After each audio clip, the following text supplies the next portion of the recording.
Hi hello welcome to big TV. నేను మీ గౌతమి. ఈరోజు మనతో పాటు సోషల్ యాక్టివిస్ట్ కృష్ణకుమారి గారు ఉన్నారు. ఆవిడతో మాట్లాడదాం. నమస్తే మ్యామ్. మేడం, బాగా హల్చల్ అయిపోతుంది అసలు బెట్టింగ్ యాప్స్. ఈ హర్ష సాయి అంటే గతంలో చూసుకుంటే ఆయన చాలామంది పేదవారికి బోల్డ్ డబ్బులు ఇచ్చి హెల్ప్ చేయడం, లేకపోతే ఇంట్లో వస్తువులు కావాలంటే పెట్టడం, అదంతా అప్రిషియేషన్ బాగానే ఉంది. అయితే ఇప్పుడు ఏంటంటే ఇవన్నీ ఆయన చేస్తుంది ఈ బెట్టింగ్ యాప్స్ని ప్రమోట్ చేయడం వల్ల.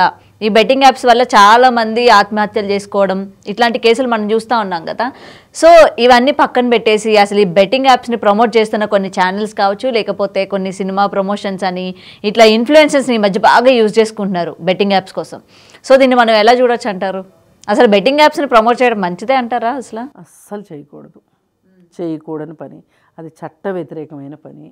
అలాగే చట్టం వెళ్ళలేని చోటకి న్యాయమైనా వెళ్ళాలి, న్యాయం వెళ్ళలేని చోటకి ధర్మమైనా వెళ్ళాలి.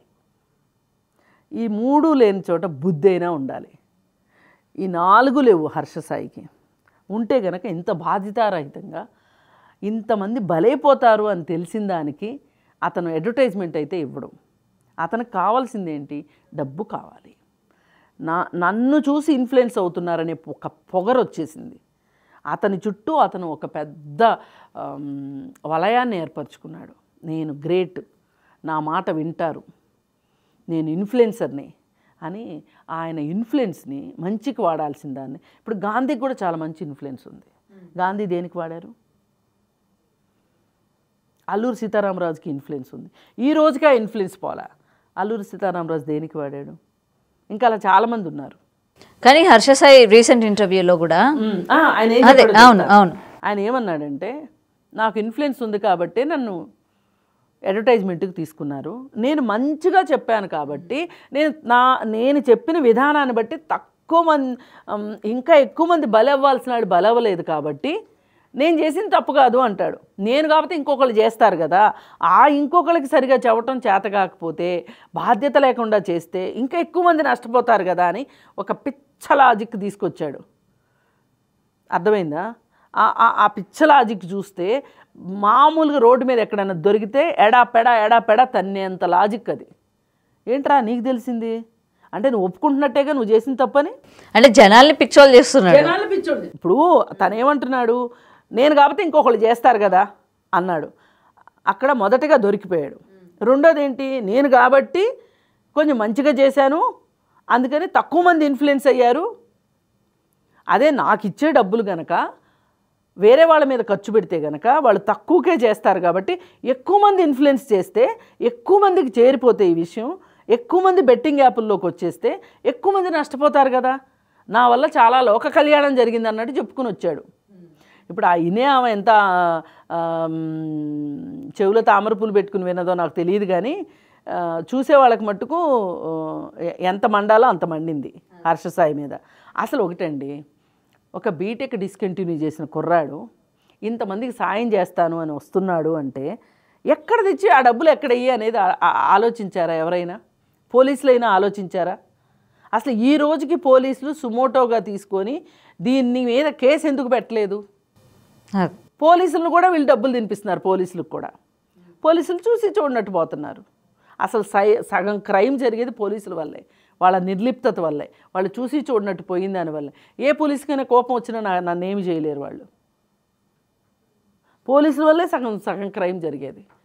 అసలు బెట్టింగ్ యాప్లు ఇంతకుముందు లోన్ యాప్లను ఉండేవి. ఈ లోన్ యాప్లు వాటిని మూయించడానికి, వాటిని కట్ చేయించడానికి నానా తంటాలు పడాల్సి వచ్చింది. చాలామంది ఆత్మహత్యలు చేసుకున్నారు ఆ లోన్ యాప్ల వల్ల.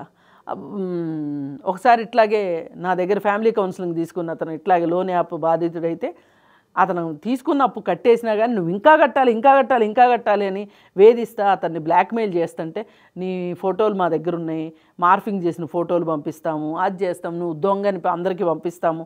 వాళ్ళు చేసేవన్నీ ఇలాగే ఉంటాయి. పైగా ఫోన్లు చేసి బండ బూతులు తిడతారు. అసలు ఇక్కడ ఉండేవాడు సిగ్గుతో చచ్చిపోయే ఎన్ని బూతులు తిడతాడు. ఈ ఫోన్ ఎవరన్నా విన్నారంటే నా పరుగు బొద్ది అనేటట్లు మాట్లాడతారు. వాడు నాకు ఫోన్ చేసి నేను చచ్చిపోతాను మేడం అని ఫోన్ చేశాడు. ఏమైంది ఏంటి అంటే నేనేమనుకున్నా మళ్ళీ భార్యాభర్తలు గొడవ కావచ్చు అనుకున్నా. కాదు, ఇది సంగతి. నువ్వు ఇమ్మీడియట్గా నాకు 10 టీవీలో తెలిసిన వాళ్ళు ఉంటే వాళ్ళకి ఫోన్ చేసి నేను చెప్పి ఇతనితోటి ఇంటర్వ్యూ తీసుకోండి అర్జెంటుగా అని చెప్పి ఇది చేస్తే ఆ రోజు ఈ లోన్ యాప్లు వాళ్ళని మొత్తానికి 4-5 పట్టుకున్నారు. ఆ రోజు ఇతనికి ఫోన్లు చేసిన వాళ్ళని పట్టుకుని మొత్తానికి అలా ఇంకా కొన్ని కేసులు అయిన తర్వాత, కొన్ని కేసులు బుక్ చేసిన తర్వాత అది కాస్త సద్దుమణిగింది అనేసరికి ఇప్పుడు ఈ బెట్టింగ్ యాప్స్ వచ్చినాయి. ఈ బెట్టింగ్ యాప్స్ వల్ల ఏం జరుగుతుందంటే వీటిలో డబ్బులు పెట్టేది, డబ్బులను వాళ్ళు ఎవరు డబ్బులు పెట్టరు, డబ్బులు లేని వాళ్ళే పెడతారు. దీంట్లో బిలో మిడిల్ క్లాస్ వాళ్ళే పెడతారు, పేదోళ్లే పెడతారు. ఎక్కడి నుంచి వస్తాయంటే చెప్తా, అది కూడా చెప్తా. ఇప్పుడు ఈ బెట్టింగ్ చెయ్యాలి అనే ఒక మనస్తత్వం ఉన్నవాళ్ళు అబద్ధాలు ఆడడానికి మొదటగా సిద్ధపడతారు. ఈ అబద్ధాలు ఎంత దూరం వెళ్తాయి అంటే, మా అమ్మాయికి బాగోలేదు, నాకు డబ్బులు కావాలని ఒక ఫ్రెండ్ని అడుగుతాడు, వాడు ఇస్తాడు. అమ్మాయికి బాగాలేదంటున్నాడు, భార్యకి బాగాలేదంటున్నాడు, తల్లికి బాగాలేదంటున్నాడు, జాలి కథలు చెప్తున్నాడు, ఇస్తాడు. వాడు డబ్బులు బెట్టింగ్లో పెడతాడు. వీడేమనుకుంటా అంటే ఈ బెట్టింగ్లో నాకు డబ్బులు వస్తాయి, వాడు అప్పు తీరుస్తాను, నా అవసరం తీరిపోద్ది అనుకుంటాడు. వాడికి చిన్నదో పెద్దదో ఉద్యోగం ఉంటుంది, ఆ ఉద్యోగంలో వచ్చే డబ్బులు తీసుకెళ్ళి బెట్టింగ్లో పెడతాడు. ఇంకా గమ్మత్తు ఏంటంటే ఆడవాళ్ళు బెట్టింగ్లో ఉన్నారు, బెట్టింగ్ యాప్ల్లో ఉన్నారు. భర్తలకు తెలియకుండా బెట్టింగ్ చేస్తున్న భార్యలు ఉన్నారు, భార్యలకు తెలియకుండా బెట్టింగ్లు చేస్తున్న భర్తలు ఉన్నారు. అలాగే పెళ్లి కాని వాళ్ళు ఉంటే తల్లిదండ్రులకు తెలియకోకుండా బెట్టింగ్లు చేస్తున్న వాళ్ళు ఉన్నారు. వీళ్ళు ఏంటంటే అర్ధరాత్రి వీళ్ళ అప్పులన్నీ తీరిపోయి వీళ్ళు ధనవంతులు అయిపోవాలి. ఇది ఆశ. ఈ ఆశతోటి, ఈ ఆశే కాకుండా దురాశతోటి, పేరాశతోటి వీళ్ళు ఈ బెట్టింగ్ యాప్ల్లో పెడుతున్నారు. ఈ బెట్టింగ్ యాప్ల్లో పెట్టించడానికి వీళ్ళని ఇన్ఫ్లుయెన్స్ చేసేవాళ్ళు ఈ ఇన్ఫ్లుయెన్సర్స్ ఎవరైతే ఉన్నారో, అలాగే రమ్మీ ఇంకొంచెం స్టేజ్ పైన అన్నమాట, వాళ్ళు పేకాడుతూ ఉంటారు. ఎవడు డబ్బులు వచ్చిన రోజున వచ్చినాయి అని చెప్తాడు కానీ పోయిన రోజు పోయినాయి అని చెప్పడం. అంటే నీకు సమర్థత లేదు, నీకు పేకాడటం రాదు అని నవ్వుతారని చెప్పి ఆటలకి యాప్లు ఇచ్చేవాళ్ళు ఉన్నారు మహానుభావులు. ఇప్పటివరకు బయట ఆడి డబ్బులు, నగలు, ఆస్తులు పోగొట్టుకున్న వాళ్ళు ఉన్నారు. ఏకంగా ఇప్పుడు ఆన్లైన్ ద్వారా. ఆన్లైన్లో వల్ల నష్టం ఏంటంటే, ఇప్పుడు మనం సినిమాకి వెళ్ళాలనుకుంటాం, ఇంట్లోంచి బయలుదేరి సినిమాకి వెళ్తాం, సినిమా చూసి వస్తాం. ఇప్పుడు వెళ్ళాలనిపించలేదు అనుకోండి, మానుకుంటాం. ఈ పేకాట కూడా అంతే. ఇప్పుడు బయట ఎక్కడికో వెళ్ళి ఆడాలి పేకాట, అక్కడ దాకా వెళ్ళకుండా ఉంటే కనుక, ఇంట్లోనే ఉంటే కనుక పేకాట ఆడకుండా ఉండొచ్చు. ఇప్పుడు ఫోన్ వచ్చింది కదా, ఫోన్లో పేకాడటానికి ఏం కావాలి? డబ్బులు ఉంటే చాలు, ఎక్కడ కూర్చున్నా ఆడుకోవచ్చు. బాత్రూంలో కూర్చుని పేకాడే వాళ్ళు కూడా ఉన్నారు. ఇంత దరిద్రం అయిపోయింది అంటే, ఇంత బానిసలు అయిపోయారు వీళ్ళు. ఈ బానిసలు అయిపోవటానికి కారణం ఈ టెక్నాలజీ ఒక కారణం అయితే, వీళ్ళ అత్యాశ, పేరాశ ఒక కారణం అయిపోయింది. ఈ రెండిటి వల్ల నాశనం అయిపోతున్నారు. దీన్ని అసలు ఈ యాప్ల్ని ప్లేస్టోర్కి వెళ్ళి డౌన్లోడ్ చేసుకునే వాళ్ళు కొంతమంది, ఈ అడ్వర్టైజ్మెంట్లు వచ్చేసేస్తే ఓపెన్ చేసుకుని ఆడేవాళ్ళు కొంతమంది. ఏదైనా సరే ఈ రెండు ప్రమాదకరమే. కుటుంబాలు విచ్ఛిన్నం అవుతున్నాయి.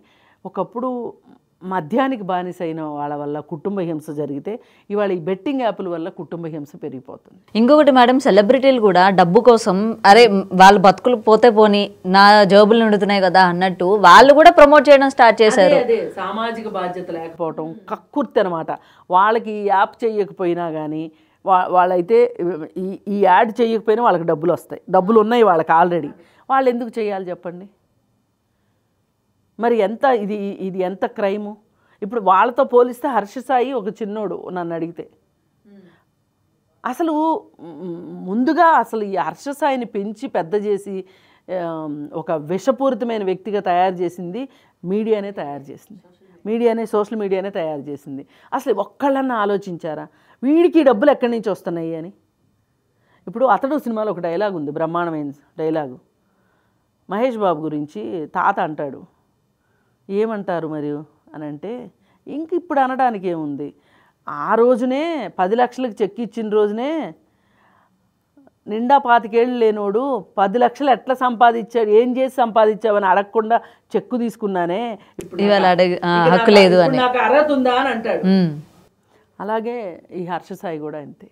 వీడికి ఎక్కడి నుంచి వస్తున్నాయి డబ్బులు? అండ్ కింద కమెంట్స్ కూడా చూశాను మేడం, జనాలందరూ కూడా ఎలా ఉన్నారంటే నిజంగా ఎంత పిచ్చోళ్ళు ఉన్నారని అయితే అర్థమవుతుంది. నిజంగా ఈ మాట అనొచ్చో లేదో నాకు తెలియదు, కానీ ఇంకా సపోర్ట్ చేస్తున్నారు.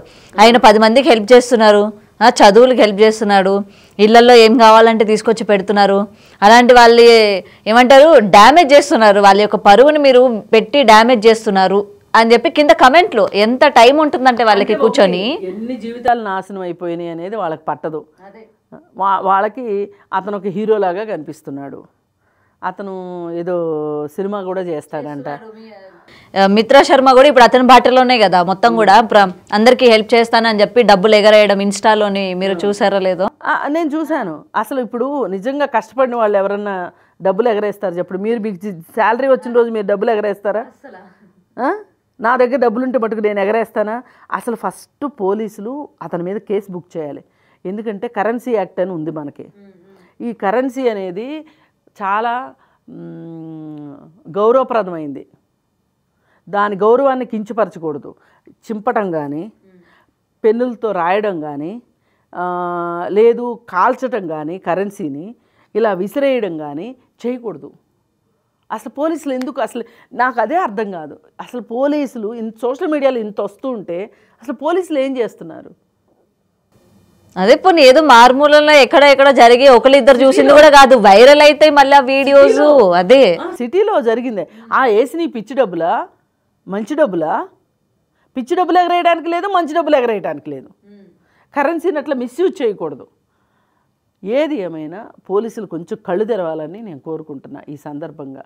ఎవరన్నా ఒక సెలబ్రిటీ అయిపోయాను అర్ధరాత్రి నాకు ఇంత ప్రతిష్ఠ ఉంది, ఇంత పేరు ఉంది అని ఎవరన్నా అనుకుంటే అంతకంటే మూర్ఖత్వం ఇంకొకటి లేదు. అలాంటి వాళ్ళని పెంచి పోషిస్తున్న మూర్ఖుల వల్ల ఇలాంటి మూర్ఖులను తయారు చేస్తున్నారు. వీళ్ళ వల్ల ఎవరైతే ఉన్నారో, నేనేమి బెట్టింగ్ యాప్ల్లో పెట్టిన వాళ్ళని నేనేమి సమర్థించను, కానీ ఒక అవకాశం ఉంది, చూపిస్తున్నారు, పెట్టారు. ఇప్పుడు మీ కనీస అవసరాలను కూడా మానుకుని పక్కన పెట్టి మీరు బెట్టింగ్ యాప్లో పెట్టి ఈ డబ్బులు ఎక్కువ వస్తే ఆ అవసరాలు తీర్చుకోవచ్చు అని మీరు ఎంత పిచ్చి ప్లానింగ్ చేస్తున్నారు, ఎంత తిరకాసు ప్లానింగ్ చేస్తున్నారు. మీరు ఎంత కష్టపడితే డబ్బులు వస్తాయి? నిజంగా అండి, అంత పేదవాళ్ళు డబ్బులు రక్తం చెమటతోనే డబ్బులు సంపాదిస్తారు. వాళ్ళకి పెద్ద పెద్ద మోసాలు చేయటం రాదు, పెద్ద పెద్ద పనులు చేయటం రాదు. వాళ్ళు కష్టపడి సంపాదించిన డబ్బుల్ని ఇలా స్వార్థపరుల చేతిలోకి ఇస్తున్నారనేదే మన బాధ. దీని మీద మటుకు ప్రభుత్వం ఏదైనా ఒక చట్టం అయితే తీసుకురావాలి. దీని మీద యాంటీగా మాట్లాడే వాడిని తిడుతున్నారు తప్ప అసలు ఎందుకు ఇవాళ మాట్లాడుతున్నారు అదేం ఉండదు.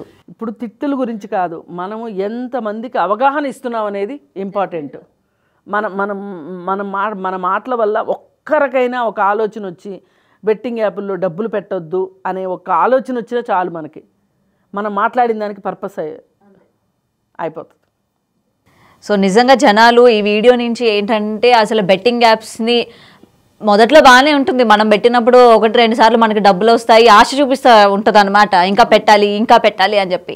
సో అక్కడే మనం ఏంటంటే జాగ్రత్త పడాలి. అసలు బెట్టింగ్ యాప్స్ వైపే వెళ్ళకూడదు. కష్టపడి ఎలా సంపాదించాలి ఈజీ వేలో కాకుండా అనేది మనుషులు కొంచెం అవగాహన తెచ్చుకుంటే ఇలాంటివి జరగడానికి తక్కువగా అంటే ఛాన్సెస్ ఉంటాయి అని చెప్పి మేము ఒక చిన్న ప్రయత్నం అయితే చేయడం జరిగింది.